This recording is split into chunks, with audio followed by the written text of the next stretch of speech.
Bonjour à tous, aujourd'hui nous nous retrouvons pour une nouvelle capsule vidéo sur les besoins et les apports en énergie. Sur ce graphique, on vous montre les apports et les dépenses énergétiques d'un élève au cours d'une journée. Les dépenses sont en violet et les apports en vert.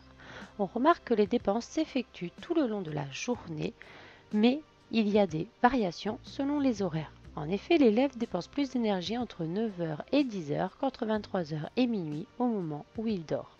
Les dépenses se font tout au long de la journée, on dit qu'elles sont continues. Le corps dépense constamment de l'énergie puisqu'il doit maintenir le fonctionnement des organes mais également maintenir la température corporelle de 37 degrés. Les apports en énergie s'effectuent à 8 heures, 13 heures, 16 heures et 20 heures. Ils se font au moment des repas. On dit que les apports énergétiques sont discontinus puisqu'ils ne se font qu'à ce moment précis de la journée. Les organes ont donc besoin d'énergie pour fonctionner convenablement. Le cerveau a besoin de 4,6 g de glucose pour fonctionner. Mais s'il est en manque de sucre, il fonctionne anormalement et cela peut entraîner des malaises hypoglycémiques.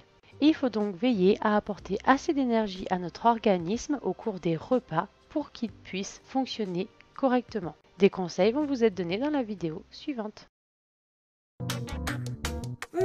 J'ai une petite faim. C'est pas l'heure de manger. J'ai entraînement de foot. Je peux pas y aller le ventre vide. Si t'avais pas sauté le petit déjeuner, tu n'aurais pas besoin de grignoter. La maîtresse nous l'a expliqué, c'est aux heures de repas qu'il faut manger. Mais c'est maintenant que j'ai besoin d'énergie pour mon match.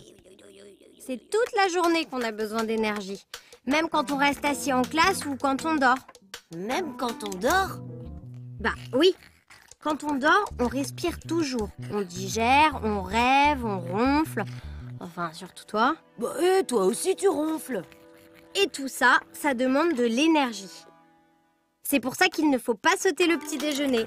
Surtout après être resté 12 heures sans rien avaler. Le matin, il faut bien manger pour être sûr de tenir toute la matinée et être bien concentré en classe, par exemple. Le petit déjeuner, c'est le quart de l'apport énergétique de la journée. Le midi, il faut prendre des forces pour l'après-midi car l'école n'est pas encore terminée. Le déjeuner, c'est un tiers des apports en énergie.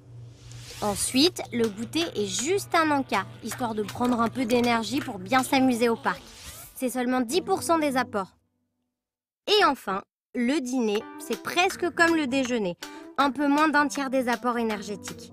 Il ne faut pas trop manger, car même si on a besoin d'énergie la nuit, il ne nous en faut pas autant que dans la journée.